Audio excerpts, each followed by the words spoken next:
사슴 농장을 찾아갔습니다.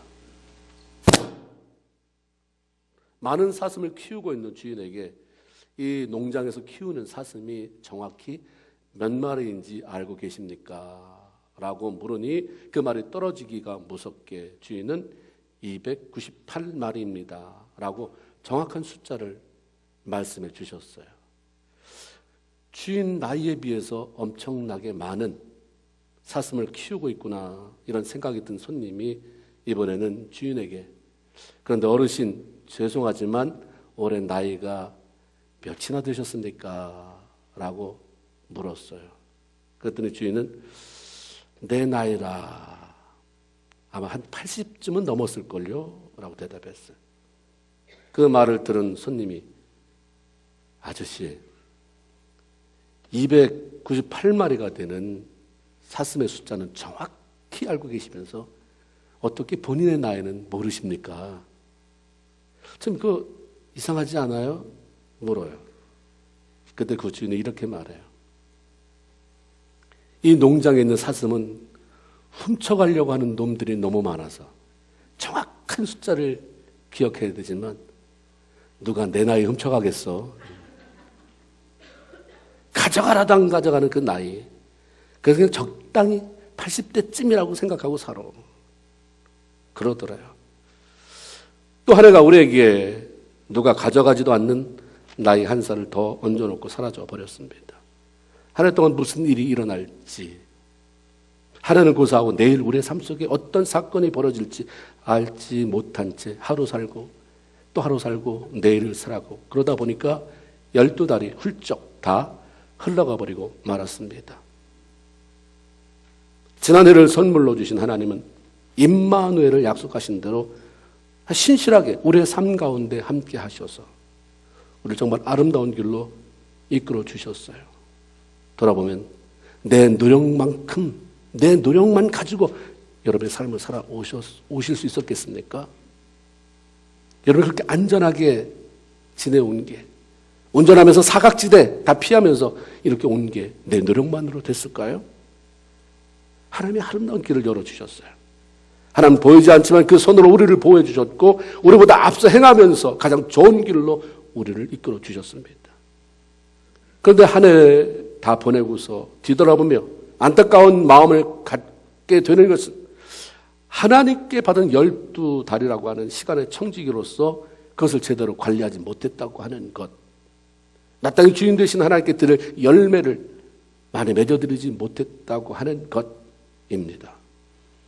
청지기들로서 무책임하고 열매를 맺지 못하는 그런 사람들, 그런 성도들이 참 많이 있어서 그런지 주님께서는 누가복음 13장에서 제자들에게 이런 비유를 하나 들려줍니다. 어떤 주인이 자기 포도원에 무화과 나무를 심었습니다.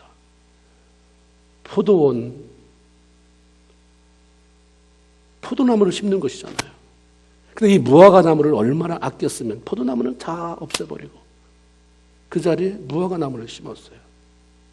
그리고 그것을 과원치기에게 맡기고 떠났다고 합니다. 무화과 나무가 이제 어느 정도 자라서 열매를 맺을 때가 되어 자신의 농장을 찾았지만 그토록 원하던 열매를 얻을 수가 없었어요. 그래서 그냥 가고 다음에 또 와서 보니까 또 없어서 그냥 가고 이렇게 하기를 3년이 됐습니다.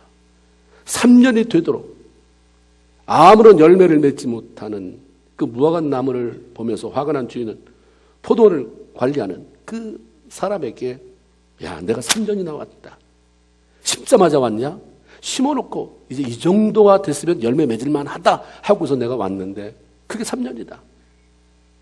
근데 지금도 열매를 맺지 못하고 땅만 버리니 내가 이제 찍어버려야 되겠다. 그때 포도원치기가 주인에게 간청을 합니다. 주인님, 금년에 한 해만 더 참아주세요. 한 해만 더. 무화과 나무들에게 한번 기회를 주시면 내가 땅을 파고 거름을 주어서 한번 가꿔보고요.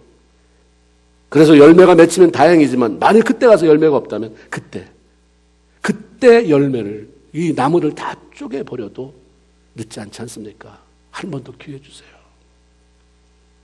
포도원지기는 하나님 앞에서 우리를 변호하시고 중보하시는 예수 그리스도를 의미하고, 때가 되어도 오랜 신앙생활을 하면서 또 열매를 맺지 못하는 무화과 나무는 바로 우리 성도들을 의미하는 것입니다.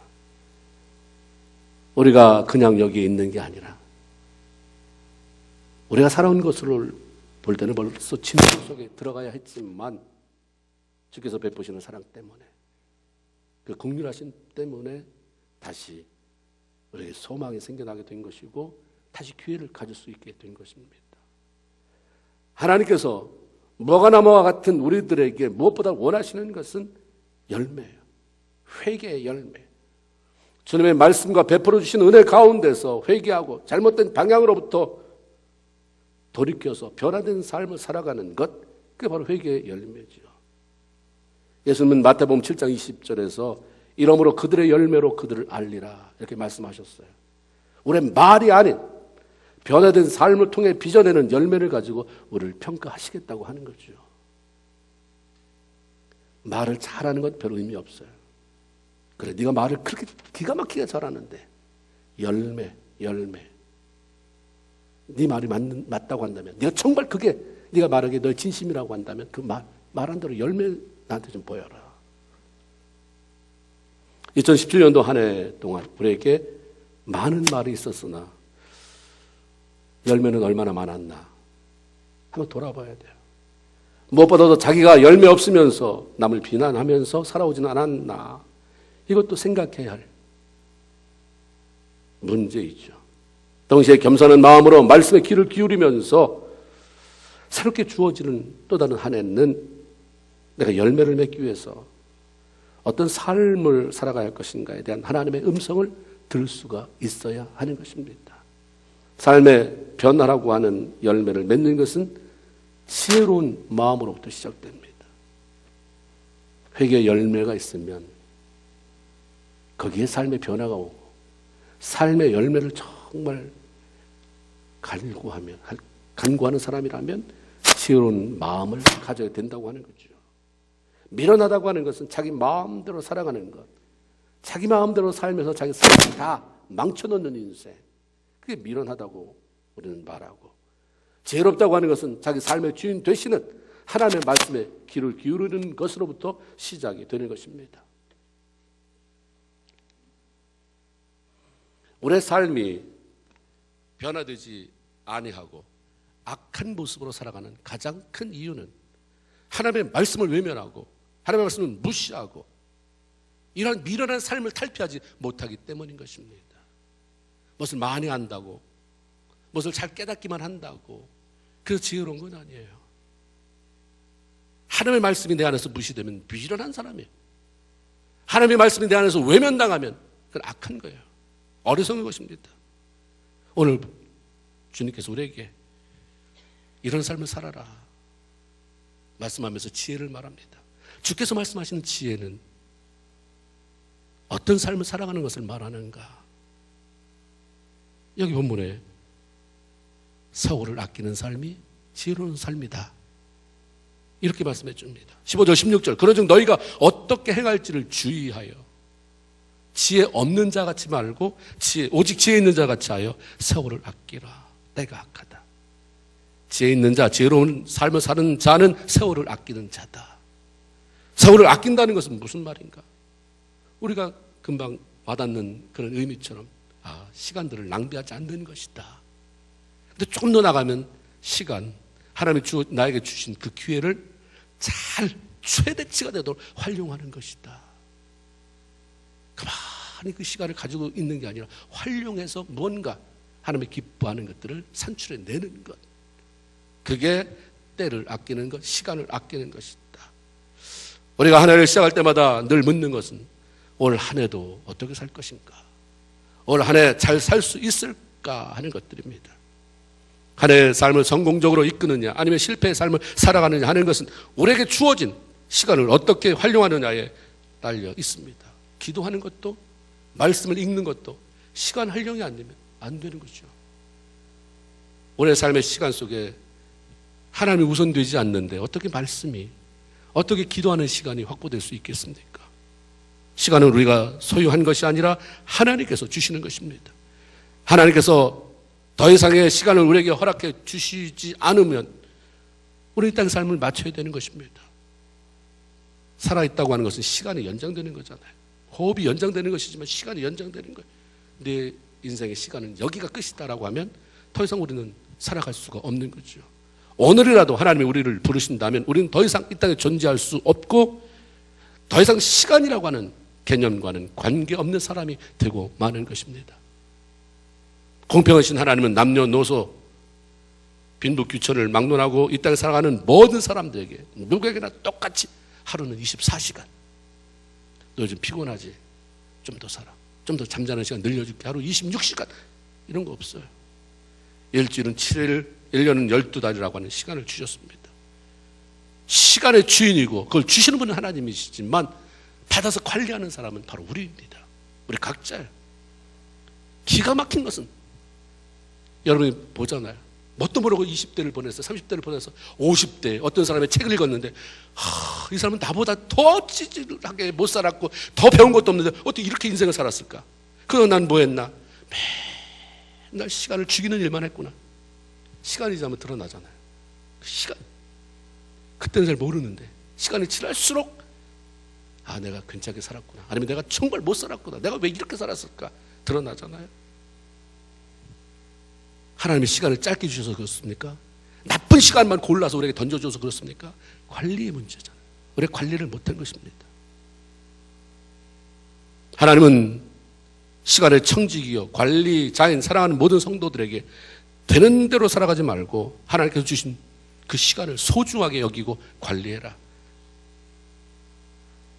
관리자의 입장에서 그 시간들 속에서 내 삶을 어떻게 살아갈 것인지 어떻게 행동할 것인지 주의 깊게 생각해라 라고 말씀합니다.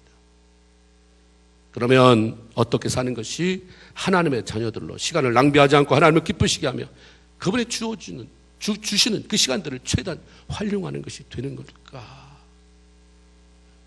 오늘 최소한 이 본문 안에서는 뭐라고 말씀하냐면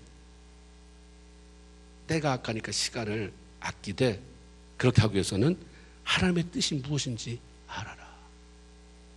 무엇인지 이해해라 라고 말씀합니다. 17절 그러므로 어리석은 자가 되지 말고 오직 주의 뜻이 무엇인지 이해하라. 이해한다고 하는 것은 어떤 것에 대해서 마음을 기울여서 잘 파악한다고 하는 거죠. 모르고 살아가는 사람 이것보다 알고 내가 가야 하는 길이 어딘지 가는 길에 어디 가스를 공급할 주유소가 있는지 뭐 이런 것들을 자세히 좀 더 디테일하게 안다면 훨씬 더 편리하고 즐거운 시간 보낼 수 있을 것 같습니다. 내가 이 땅에 사는 동안 어리석은 자가 되지 말고 주의 뜻이 무엇인지 잘 귀를 기울여서 심사숙고해서 파악해봐라. 주님의 뜻을 알고 싶다고 저절로 알아지는 것이 아니라 그것을 알기 위해서 시간을 투자해야 되고 마음을 쏟아야 하는 것입니다. 우리가 하나님의 뜻을 알아야 어리석은 일을 피할 수 있습니다. 하나님이 기뻐하시는 일에 초점을 맞출 수 있고 하나님의 뜻을 알아야 하나님이 원하시는 일에 집중하면서 그분의 후원을 받는 삶을 살아갈 수가 있게 되는 것입니다. 하나님의 뜻, 그분이 원하시는 것과 상관없이 열심히 내는 것 이것처럼 어리석은 게 없어요. 힘만 탈진합니다. 시간이 흐를수록 모래 위에 집을 짓는 것과 같은 헛수고임을 알게 됩니다.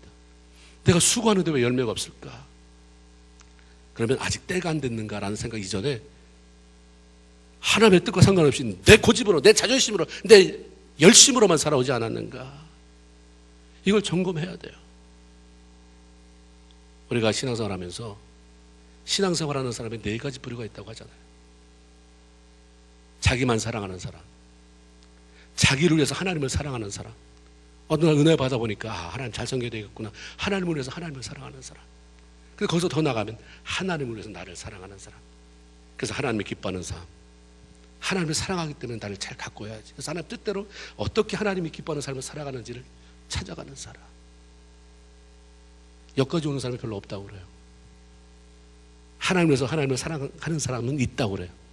근데 그렇게 하다가 예배 드리려고 잘 드리려고 왔는데 찬양 이상한 거 나오고 누가 신경질 내면 다시 미끄러지는 거죠. 자기를 위해 하나님을 사랑하는 사람이 돼버리잖아요. 우리의 삶이 신앙 안에서 봉사하는 것들이, 예배드리는 것들이 정말 하나님의 뜻이 무엇인지를 알고 그리고 그 뜻 따르기 위해서 행해지는 모든 것인가. 그렇지 않으면 우리가 헛수고 열매 맺을 수 없고 어리석은 삶으로 남아있을 수밖에 없습니다. 우리가 하나님의 뜻을 알고 싶은 열방을 가지고 성경을 읽어가면 하나님은 우리가 알아야 할 뜻을 알려주시죠. 우리가 아는 것은 신비적인 것, 내가 장사를 동쪽에서 할까 서쪽에서 할까를 알고 싶어 하니까 하나님의 뜻이 어려워져요. 내 딸을 이 사람한테 시집 보낼까 저 사람한테 시집 보낼까, 내가 저 집으로 이사 갈까 이 집으로 이사 갈까, 하나님의 뜻을 알려달라고 하니까 그건 좀 복잡해져요. 근데 그 이전에 먼저 심플한 것, 누구에게나 해당되는 공통적인 그런 하나님의 뜻 성경에 다 있잖아요. 그것부터 시작해라. 그것부터 시작하면 그럼 네가 원하지 않아도 내가 알게 한다. 내 뜻을 너에게 밝게 알려주겠다는 게 하나님이 가지고 있는 입장입니다. 성경에 뭐라고 하나님의 뜻을 말씀하십니까? 데살로니가전서 4장 3절, 하나님의 뜻은 이것이다. 우리가 애매모호해서 놓칠까 봐 아주 그렇게 클리어하게 하나님의 뜻은 이것이니 너희의 거룩함이다. 우리가 세상 사람들이 살아가는 모습을 흉내내거나 세상에 물들지 않고 주님 닮아가는 것이 하나님의 뜻이라고 말씀합니다. 우리 신앙들이 세상을 살아갈 때 주님의 거룩함을 닮아가는 것이 쓸데없는 일에 에너지를 낭비하지 않고 쓸데없이 우리의 내면 영적인 세계를 고갈시키지 아니하고 하나님께 집중하며 하나님이 주신 기회를 바로 잡을 수 있기 때문에 하나님의 뜻, 거룩함이라고 하는 것을 너희가 기억하고 그 삶을 추구해라라고 말씀하는 거죠. 데살로니가전서 5장 16절 18절에 보면 또 다른 뜻이 나와 있어요. 하나님의 뜻은 이거다. 항상 다 같이 합시다. 시작. 항상 쉬지 말고 범사에, 생각 하나도 텅 비어 있어도 입이 다 움직여지도록 많이 외웠던, 많이 읽었던 말씀이에요. 항상 기뻐하라, 쉬지 말고 기도하라, 범사에 감사하라. 근데 남는 건 하나도 없고 삶 속에 별로 이루어지지 않아요. 하나님의 뜻이라고 말하는데, 근데 뒤돌아서 개인적으로는 철회를 하면서 하나님의 뜻이 무엇인지, 나를 향한 하나님의 뜻이 무엇입니까? 벌써 이미 수도 없이 말씀해 주신 뜻이잖아요. 기뻐해라. 너 지금 와서 기도하는데 그거 뭐가 그렇게 고민이라고 40일 씩 가서 기도하냐? 기뻐해. 그냥 감사부터 시작해. 너 지금 나한테 뭘 기대하는데? 하늘 문이 열려서 뭐가 떨어지기로 원하느냐? 내가 뜻이 있다고 얘기했잖아. 네 형편에 상관없이 너 그 문제 참 심각하지. 그 문제 참 심각하지. 그러나 한번 같이 해보자. 내 뜻이 뭐라고 했느냐? 기뻐하는 거지. 너 지금 기쁨이 있느냐? 그래서 안 풀리는 거야. 기도하고 있느니? 평소에 기도? 하나님을 사모해?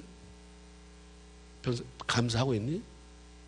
요즘 너 일이 좀 안 풀린다고 오만상을 찡그리면서 원망 불평해 대고 네 아내가, 네 남편이 갖는 그 상처 봤냐?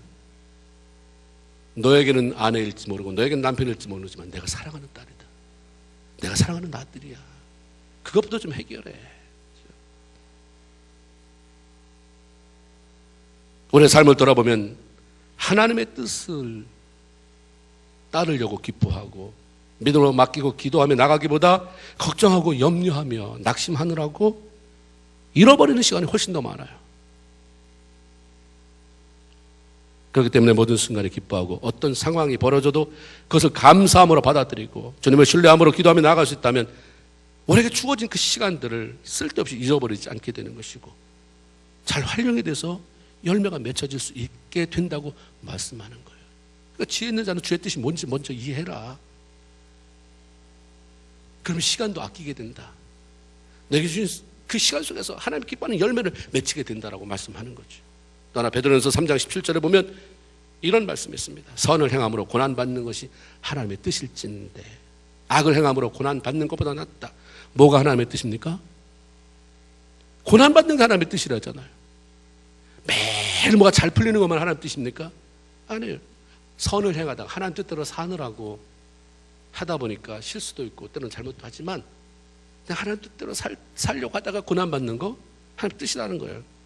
하나님의 뜻이라고 하는 것은 하나님이 기뻐한다는 얘기잖아요. 주님이 기뻐하는 삶을 살려고 하는데 오해를 받기도 하고 질투의 대상이 되기도 하고 고난받는 일이 생겨도 이게 하나님의 뜻이라고 하는 것을 알고 있으면 어리석게 맞받아치우면서 미워하지 않는다는 거예요. 그 모르니까 그냥 팩 돌아서는 거예요. 그냥 맞받아 싸우고 그러면서 갈등하고 급기야는 싸우다가 교회를 등지기도 하고 주님을 등지기도 하고 떠나기도 하고 얼마나 많은 것을 낭비하는 것입니까? 오히려 끝까지 주님의 뜻을 잘 이루어 드릴 수 있도록 내가 이런 것 때문에 고민하고 갈등하고 힘들어하는 것, 이거 주님의 뜻이죠. 주님의 뜻이면 나에게 좋게 하는 것인데 이걸 통해서 내 마음의 문을 열어주는 것이군요. 지경을 넓혀주시는 것이군요. 존귀한 자리를 올려주시려고 하는 것이군요. 그 뜻 안에 우리가 순응하면 기도하면서 믿음으로 엎드리면 하나님 더 놀랍게 일하시는 거예요. 근데 우리 수준이 너무 낮아요. 90%, 저 사람 90%의 신앙인 것 같다. 그냥 참지 못하고 다 뱉어놓고 그 다음에 90%에 쌓아놓은 거 다 흩어져 버리게 하고 밑바닥에 다 힘들어하는 이런 거 많이 보잖아요. 누구한테서 봅니까? 자기 자신한테서 보잖아요. 주님, 고난받는 거 견뎌라. 내 뜻이다. 애매히 주님의 위해서 살다가 애매히 받는 고난이어야 되는 거예요. 네가 잘못했다 고난받는 거는 받아야지. 우리 주님께서 그렇게 말씀해요. 하나님의 뜻 발견해라. 너무 고차원적인, 난 요즘 하나님의 음성 못 듣는다, 난 하나님의 뜻이 뭔지 모르겠다. 하나님의 말씀이 당신 하나님의 음성이에요. 그 이 안에 하나님의 뜻이 이거다라고 알려주신 것, 이거 찾고 그렇게 살다 보니까 삶이 지혜로워지고 그러면 시간이 전략되어지고, 그래서 남과 똑같은 시간을 할애받았지만 남이 따라올 수 없는, 남이 감히 흉내낼 수 없는 그런 아름다운 열매를 맺는 저와 여러분 다 되기를 주님의 이름으로 축원을 드립니다. 지혜 있는 자는 또한 성령으로 충만한 삶을 살게 된다라고 말씀합니다. 18절에 술 취하지 말라. 이는 방탕한 것이니 오직 성령의 충만을 받으라. 같은 본문 안에서 같은 맥락으로 이어지고 있습니다. 술 취한다라고 하는 것은 단순히 알코올에 취한다는 말만이 아니라 주님과 상관이 없는 방탕한 삶을 의미하는 것입니다. 로마서 13장 12절 13절 밤이 깊고 낮이 가까웠으니 그러므로 우리가 어둠의 일을 벗고 빛의 갑옷을 입자. 낮에와 같이 단정히 행하고 방탕과 술 취하지 말며 음란과 호색하지 말며 쟁투와 시기하지 말고.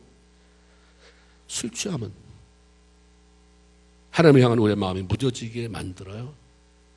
하나님으로 말미암아 만들어진 그 삶의 질서가 다 무너지게 만들고 무절제하게 만들어 버리고 맙니다. 그 성경은 아주 구체적으로 대놓고 이거 어리석다. 네가 그렇게 똑똑한 척하지만 넌 어리석은 사람이다 라고 말씀합니다. 술 취하면 아무리 좋은 것을 주어도 그걸 다 잃어버려요. 어디서 잃어버린지도 모르고 다 잃어버립니다. 유익하게 하려는 하나님의 은혜를 무익하게 만들어 버리는 삶이기 때문에 어리석은 것입니다. 이렇게 살아가면 하나님이 주시는 시간을 제대로 관리할 수도 없거니와 또 그 시간들을 최대가 되도록 만든다든가 그 안에 주어지는 기회들을 제대로 활용한다는 것은 기대할 수 없게 되는 것입니다. 이렇게 사는 대신 내가 간절히 원하노니 성령 충만함을 입어라. 이게 주님의 말씀이에요. 우리 안에 계신 성령님이 내 삶을 주관하도록 지배하도록 너 자신을 내어놓아라라고 말씀합니다. 성령으로 충만한 삶을 살아갈 때 우리 삶에 어떤 변화가 나타나는가? 찬송과 감사의 삶이 그냥 따라온다야. 19절 20절 시와 찬미와 신령한 노래들로 서로 화답하며 너희 마음으로 주께 노래하며 찬송하며 범사에 우리 주 예수 그리스도의 이름으로 항상 아버지 하나님께 감사하며. 여러분이 다 경험해보잖아요. 근데 컨디션이 좋을 때, 기분이 좋을 때는 짧은 시간에도 얼마나 많은 효과가 있습니까? 유대인 학교에 어떤 분이 인터뷰를 갔다가 깜짝 놀란 거예요. 오전 내내 아무것도 안 하더래요. 애들이 그 토라를 읽어가면서 그 아주 디스커션하고 그러고 나서 오후부터 수업을 받는데 물어본 거예요. 너네 수업 이렇게 받냐? 그렇게 받는다 그랬대요. 이렇게 받고 어떻게 성적이 올라갈 수 있고 어떻게 이렇게 공부하는 아이들 중에서 노벨상을 받은 사람이 많이 나오냐? 우리는 오전 내내 하나님을 찬양하고 말씀을 읽어가면서 영감을 얻으니까 공부가 집중이 잘 된다고 그렇게 얘기를 하더래요. 집중이 잘 돼서 다른 아이들보다 훨씬 더 짧은 시간 안에 많은 결과물을 산출해낼 수 있었다라고 얘기를 하더라고 말해요. 시간이 많다고 되는 거 아니잖아요. 집중할 수 있어야 되는데 정신이 산만해가지고 마음이 불안해가지고 불편해가지고 집중이 안 되잖아요. 성령 충만하면 기쁨이 생겨요. 찬양이 나와요. 감사하는데 왜 평안함이 없겠습니까? 그러니까 우리가 시간을 잘 활용할 수밖에 없는 거가 되겠지요. 성령 충만함 유익 가운데는 기쁨이 생겨서 주를 찬양하게 하고 감사하는 마음이 생겨서 쫓기지 않고 넉넉한 마음으로 좀 너그러운 마음으로 살아가게도 만들어줍니다. 메마른 곳에는 원망, 불평이라고 하는 가시와 엉겅퀴가 솟아납니다. 메마르면 뒤틀려요. 나무들이 그냥 메말르게 놔두면 뒤틀려 버리잖아요. 그러나 은혜로 촉촉하게 적셔진 땅에는 찬양과 감사라고 하는 아름다운 꽃이 피어나게 만들어줍니다. 원망과 불평, 여러분 다 살아보셨잖아요. 근데 무슨 유익이 있던가요? 한 번도 그런 사람 안 살아보셨어요?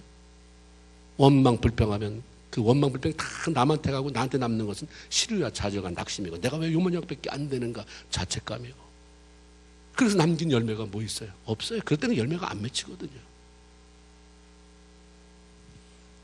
찬송과 감사의 삶, 아름다운 것을 만들어낼 수 있는 그런 근간을 이루어요. 하나님의 영광 돌리는 건 말할 것도 없고요.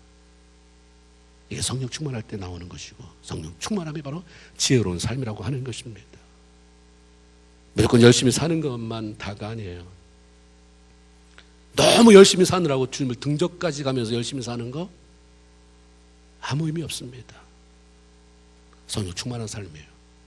그래서 예수 안에서 내 삶의 질을 높이고 많은 열매를 맺는 삶, 그게 하나님이 기뻐하는 삶이고 이 땅에서 우리가 취하는 성공적인 삶인데, 바로 이런 삶을 여러분이 구가해 가기를 주님의 이름으로 축원을 드립니다.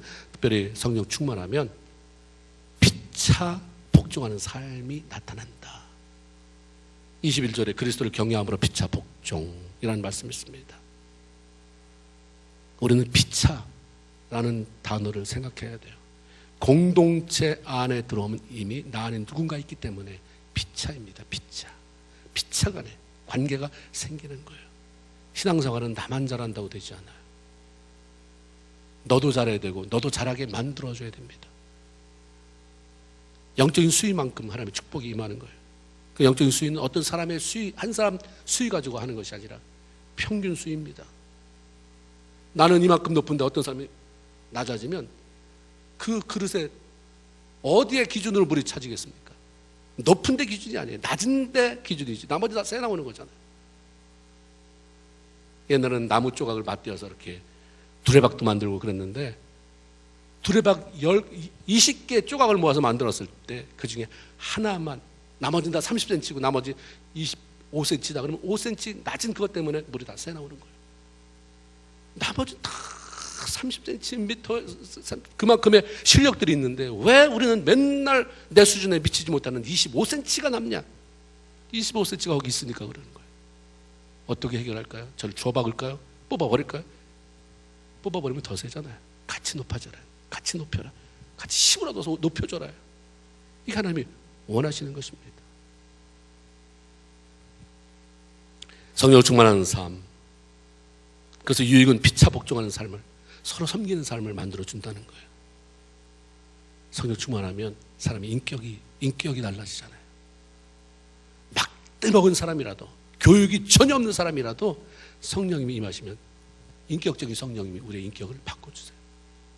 사람을 바꿔가세요. 말을 바꿔갑니다. 표정을 바꿔갑니다. 삶의 질을 높여줘요. 서로 다른 사람을 섬길 수 있다면 관계의 갈등으로 인해서 복잡하며 시간과 에너지를 낭비하고 내면의 삶 파괴가 되는 것을 막을 수가 있습니다.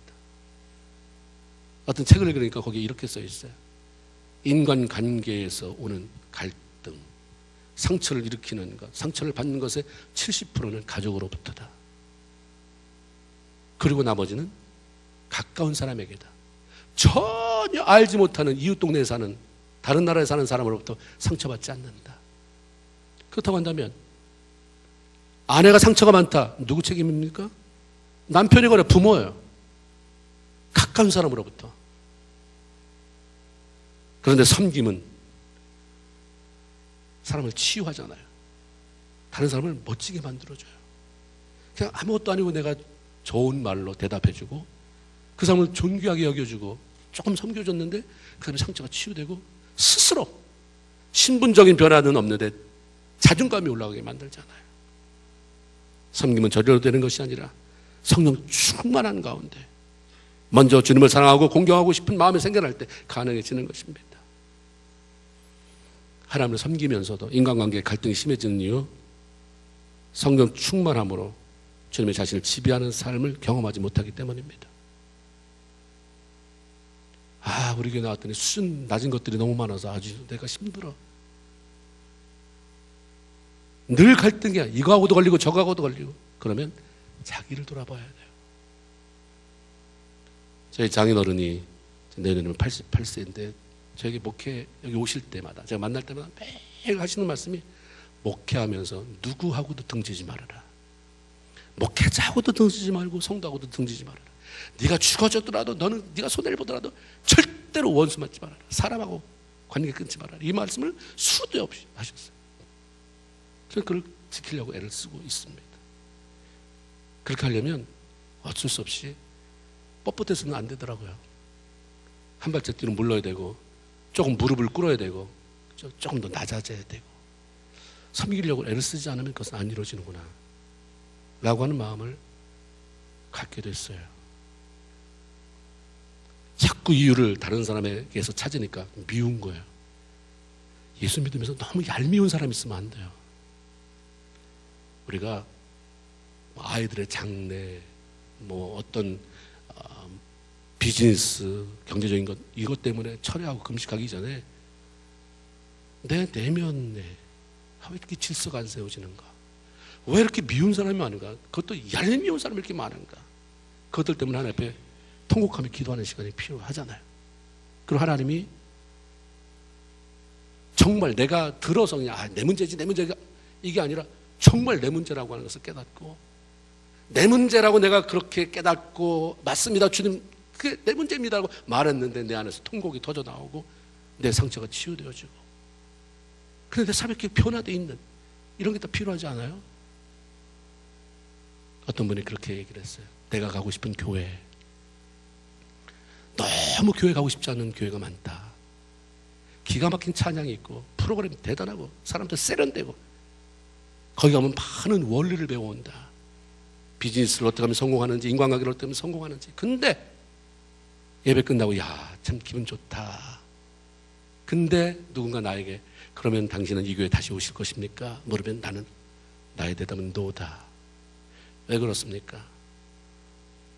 성령이 나를 만지심을 경험하지 못하기 때문이다. 사람들끼리 모여서 재미있고 그런 건 좋은데 성령이 나를 만져주시는 것을 경험하지 못하기 때문이다. 이런 얘기를 했습니다. 성령 안에서 자꾸 우리 자신이 죽어지는 것을 경험하고요. 그러다 보니까 하나님이 참 귀하고 하나님이 나에게 붙여주신 가족이 소중하고 그 많은 교회가 있고 그 많은 사람이 있는데 같은 교회를 섬기기 위한 믿음의 형제자매들이 소중하고 그러다 보면 그냥 뭔가 일어나요. 뭔가 하나님이 일하시는 역사를 경험하게 되는 것입니다. 자꾸 미워하고 분노하고 좌절하면 삶이 외로워집니다. 창조적인 것들을 생산해야 될 그런 에너지를 다 썩혀버리게 되는 거예요. 그러니까 성공적인 삶을 기대할 수 없겠죠. 성령 충만한 가운데서 서로 섬기는 삶을 살아가면 하나님이 그들의 길을 열어주실 뿐만 아니라 섬김을 받는 사람들이 후에는 그들의 후원자가 돼요. 도움자가 되는 그런 역사를 일으켜 주십니다. 성령의 충만한 삶은 우리를 살리고 능력 있는 하나님의 군사로 만들 뿐만 아니라 우리로 하여금 세월을 아껴서 하나님의 영광을 위한 멋진 열매를 따나게 만들어 주기 때문에 반드시 필요한 거예요. 누가복음 11장 11절로 쭉 읽어가다 보면 이런 말씀이 있습니다. 너희 중에 아비된 자 누가 자식이 생선 달라고 하면 얄미워서 옛다 이거나 먹어라 하고 뱀을 던져줄 자가 있으며 알을 좀 달라고 하는데 전갈을 줄 사람이 있겠느냐? 너희가 악해도 너 한번 돌아봐라. 네 자식한테는 좋은 거 주지 않느냐? 그렇게 속을 썩이는데도 다른 애보다는 네 자식한테 더 좋은 거 주려고 하는 게 아비 어미의 마음이 아니냐? 하물며 너희 천부께서 하늘에 계신 너희 아버지께서 구하는 자에게 좋은 것 성령을 주시지 않겠느냐? 성령은요, 하나님 보실 때 인간에게 주는 가장 좋은 것, 좋은 것을 했어요. 좋은 것을 주시지 않겠느냐로 끝난 데도 있지만 이 누가복음에는 좋은 것 성령을 주시지 않겠느냐. 하나님께서 이 세대를 살아가고 있는 저와 여러분, 주님 오실 날이 가까운 이 마지막 때를 살아가고 있는 저와 여러분에게 주시고자 하는 가장 좋은 것은 성령입니다. 그러니까 성령 충만함을 받아라라고 말씀하고 있는 거죠. 여러분, 아까 우리가 인사한 것처럼 2017년도 살아오느라고 수고하셨습니다. 직장생활 하느라고 사업 이끌어오느라고 수고하셨고, 힘든 인간관계 극복하느라고 애쓰셨고, 또 교회를 섬기느라고 봉사하느라고 수고 많으셨습니다. 2018년도에 단지 수고만 아니라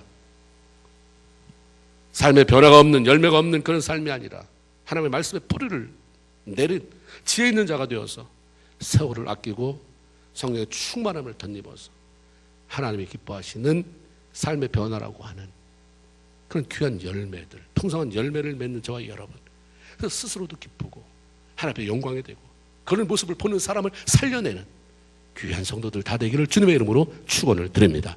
아멘. 기도하겠습니다. 하나님,